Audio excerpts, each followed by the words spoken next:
नमस्कार, मी डॉक्टर स्नेहल राऊत. सर्वप्रथम गणेश चतुर्थीच्या सर्वांना खूप खूप शुभेच्छा.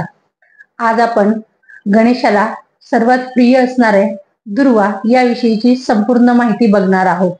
दुर्वांचा उपयोग शरीराचा दाह, उष्णता कमी होण्यासाठी होतो.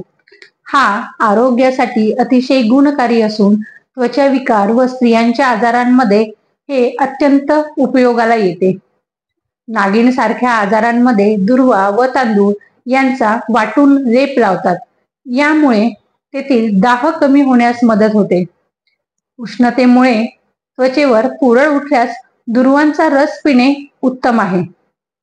तसेच उष्णतेमुळे जर चेहऱ्यावर पिंपल्स आले असतील, तोंड आले असेल तरी दुर्वांचा रस घ्यावा.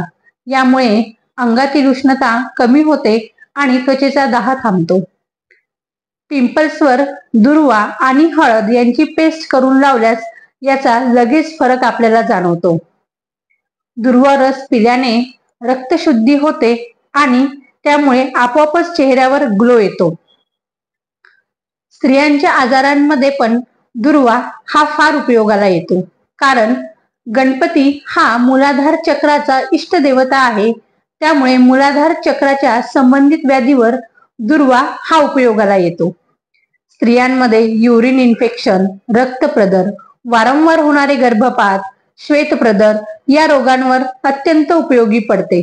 तसेच मूळ व्याधीमध्ये दाह होत असेल तर त्यावर दुर्वांचा लेप केला जातो व वंध्यत्वामध्ये सुद्धा दुर्वाचा उपयोग केला जातो.